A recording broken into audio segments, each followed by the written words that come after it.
apply for HR generalist role at Marcella Farm Incorporated.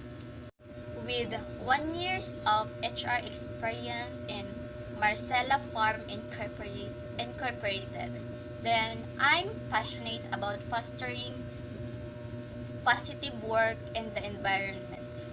Career goals is to work harder and give dignity in your life that has given to grow professionally.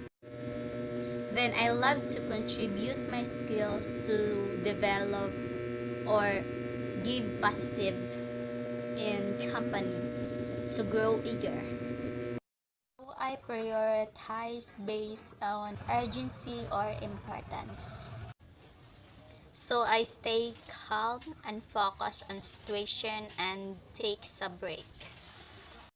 Yes, of course, I'm willing to consider relocation. What the company we're struggling about due to deadlines or other limited resources.